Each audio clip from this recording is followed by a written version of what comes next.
दोस्तों आज से मैं आप लोगों के लिए एक नया सीरीज शुरू करने जा रहा हूँ। सीरीज है इंडियन डिफेंस फोर्सेस के फ्यूचर को लेके। दोस्तों आज से मैं आप लोगों को एक या दो वीडियो के माध्यम से हर दिन इंडियन आर्मी, नेवी और एयरफोर्स के फ्यूचर प्रोजेक्टों के बारे में बताऊंगा, जिनमें उन प्रोजेक्टों का जिक्र होगा जो इंडियन आर्मी, नेवी या एयरफोर्स के लिए बनाया जा रहा है और आने वाले समय में कितने संख्या में ऐसे हथियार इंडियन आर्म फोर्सेस के बेड़े में शामिल किया जाएगा और कैसे ये आर्म फोर्सेस को ताकतवर बनाएगा, वो सभी डिटेल शामिल होगा। दोस्तों इस सीरीज का सबसे पहला पार्ट है फ्यूचर ऑफ इंडियन नेवी और इस पार्ट में सबसे पहला वीडियो है इंडियन नेवी के फ्यूचर सबमरीन। दोस्तों इंडियन नेवी के फ्यूचर सबमरीन में कौन कौन सा सबमरीन जुड़ने जा रहा है इसके बारे में जानने के लिए वीडियो के आखिर तक बने रहिए और चैनल को सब्सक्राइब और वीडियो को लाइक जरूर कीजिए। दोस्तों बेसिकली अगर देखा जाए तो इंडियन नेवी में फ्यूचर में दो अलग अलग तरीके के सबमरीनों को जोड़ा जाएगा। एक तो है न्यूक्लियर सबमरीन जबकि दूसरा है कन्वेंशनल सबमरीन। और न्यूक्लियर सबमरीन भी दो अलग अलग पार्ट में है, जिनमें एक है SSBN मतलब nuclear power ballistic missile submarine जबकि दूसरा है SSN मतलब न्यूक्लियर पावर अटैक सबमरीन। दोस्तों इंडियन नेवी के जो करंट सबमरीन फ्लीट है उसमें nuclear power ballistic missile submarine के रूप में जुड़ने जा रहा है INS अरिहंत। INS अरिहंत असल में INS अरिहंत का एक सिस्टर शिप है जिसे कि अरिहंत क्लास के प्रोजेक्ट के अंतर्गत ही बनाया जा रहा है। टोटल इस प्रोजेक्ट में 4 सबमरीनों का निर्माण हो रहा है, जिनमें पहला 2 सबमरीन INS अरिहंत और INS अरिहंत 6000 टन का सबमरीन है, जिनमें से एक submarine INS Arihant already Indian navy के बेड़े में साल 2016 से ऑपरेशनल है, तो पे INS अरिहंत आने वाले कुछ ही महीनों के अंदर इंडियन नेवी में एक्टिव होगा। इसके बाद वाले 2 सबमरीन मतलब INS अर्दिमान या S4 और उसके बाद वाले सबमरीन S4 स्टार असल में इससे थोड़ा बड़ा और आकार में करीबन 7000 टन का सबमरीन है, जो साल 2024 और साल 2025 में इंडियन नेवी में कमीशन होगा। दोस्तों दूसरा फ्यूचर बैलिस्टिक मिसाइल सबमरीन है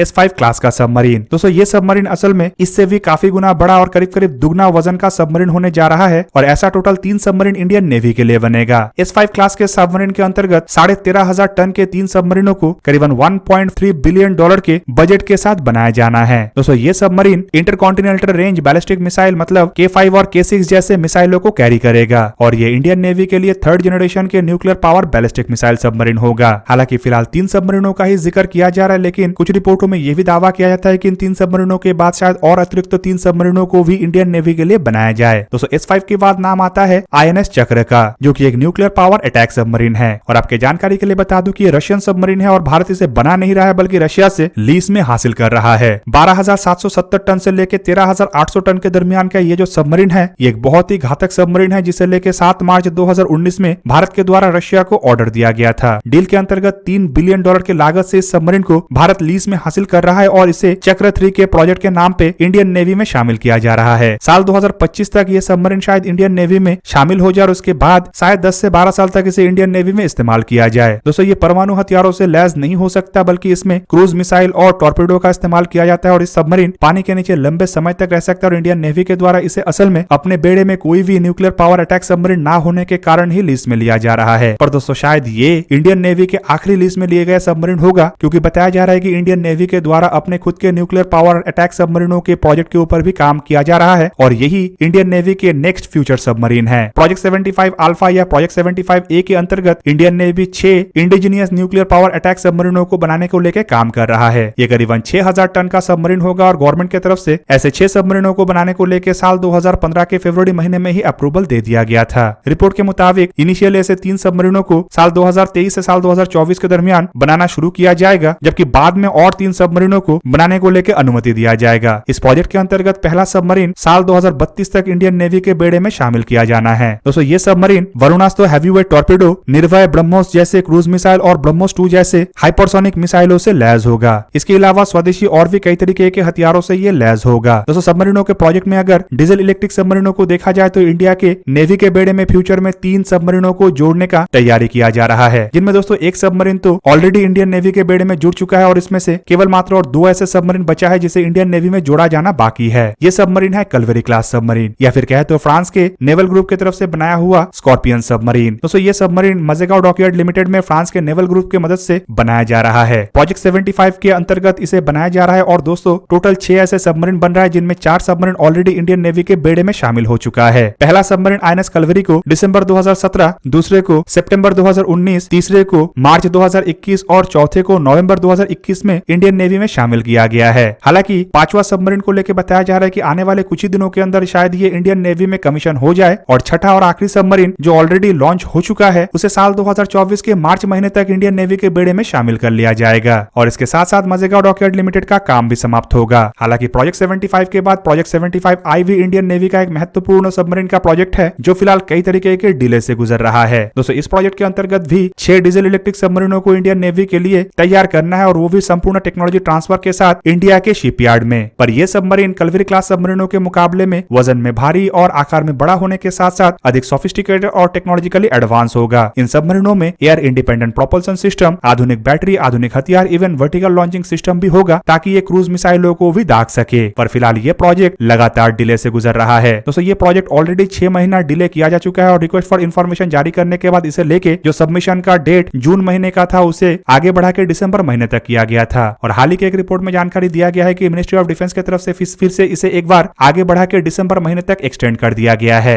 मतलब इस सबमरीन का प्रोजेक्ट फिर से एक बार डिले हो गया। दोस्तों आशा तो किया जा रहा है कि जल्द ही नेवी की तरफ से इस सबमरीन के प्रोजेक्ट को भी संपूर्ण करने को लेकर काम किया जाएगा, लेकिन जिस तरीके से डिले हो रहा है इससे मेरा मानना यह है कि आइदर प्रोजेक्ट में कुछ छूट देते हुए, मतलब कंपनियों की तरफ से जो चीजों में हामी भरने से मना किया जा रहा है या जिस चीजों में कंपनी फिलहाल आगे बढ़ने में असमर्थ है उसे छूट देते हुए प्रोजेक्ट को थोड़ा आसान बना लिया जाए ताकि इंडियन नेवी को जल्द से जल्द सबमरीन मिले, या फिर इस प्रोजेक्ट को रद्द कर दिया जाए ताकि नेक्स्ट जो प्रोजेक्ट है वो और डिले ना हो। अब दोस्तों नेक्स्ट प्रोजेक्ट को अगर देखा जाए तो ये है प्रोजेक्ट 76, मतलब इंडिया के खुद के इंडिजीनियस डीजल इलेक्ट्रिक सबमरीन। हालांकि दोस्तों इसके बारे में उस तरीके से जानकारी नहीं है, लेकिन बताया जा रहा है कि ये जो सबमरीन है ये संपूर्ण स्वदेशी तरीके से डिजाइन और डेवलप किया जाएगा और फिलहाल इसका स्टेज जो है वो डिजाइन फेज में है। ऐसे तो टोटल 12 सबमरीनों को बनाने का खबर है, लेकिन बताया जा रहा है कि पहले इनिशियली ऐसे 6 सबमरीनों का निर्माण होगा, जबकि बाद में और 6 सबमरीन बना के इंडिया के जो 30 साल प्रोजेक्ट है उसे पूरा किया जाएगा। दोस्तों ये सबमरीन भी एयर इंडिपेंडेंट प्रोपल्सन सिस्टम से लैस होगा और बताया जा रहा है कि इसके डिजाइन फेज जो है ये साल 2024 तक संपूर्ण कर लिया जाएगा और उसके बाद डिफेंस मिनिस्ट्री की तरफ से इसे लेके बड़ा डिसीजन लिया जाना है। मतलब इसके डिजाइन को एग्जैक्टली एक रियल सबमरीन में बदलना है कि नहीं बदलना है, ये डिफेंस मिनिस्ट्री की तरफ से उसके बाद ही डिसाइड किया जाएगा। हालांकि डिजाइन फेज खत्म होने के बाद ही इसके फंडिंग और बजट का भी अप्रूवल होगा। दोस्तों ये तो था इंडियन नेवी के बड़े बड़े सबमरीनों के प्रोजेक्ट, जबकि इसके अलावा एक मिड गेट सबमरीनों का भी प्रोजेक्ट है जिसे कि स्विमर्स डिलीवरी वेसल भी कहा जाता है। रिपोर्ट के मुताबिक ऐसे टोटल 2 सबमरीनों को इंडियन नेवी के जो मरीन कमांडोज है, मतलब नेवी के जो एलिट कमांडोज है, उनके लिए हासिल करने का इरादा रखा जा रहा है। 150 टन के ऐसे सबमरीन हिंदुस्तान शिपयार्ड लिमिटेड की तरफ से बनाया जाएगा और बताया जा रहा है कि ये करीबन 2000 करोड़ रुपए के लागत से बनेगा। दोस्तों ये स्पेशल मिशन के लिए इस्तेमाल होगा और इसका इस्तेमाल करके मरीन कमांडोज को सबमरीनों से दुश्मन के कोस्ट तक आसानी से छुपा के ले जाया जा सकेगा। हालांकि दोस्तों ये प्रोजेक्ट अब तक कहां तक पहुंचा है या इस प्रोजेक्ट के ऊपर कहां तक काम हुआ है इसके बारे में फिलहाल कोई जानकारी नहीं है। और दोस्तों इन सभी प्रोजेक्टों के अलावा प्राइवेट कंपनी LNT का भी एक प्रोजेक्ट है। आपके जानकारी के लिए बता दूं कि LNT भी एक छोटे आकार के सबमरीन के ऊपर काम कर रहा है। रिपोर्ट के मुताबिक LNT कंपनी SOV 400 प्रोजेक्ट के नाम पे एक 400 टन के सबमरीन के डिजाइन के ऊपर भी काम कर रहा है और LNT कंपनी की तरफ से इसके डिजाइन को काफी हद तक कंप्लीट कर लिया गया है।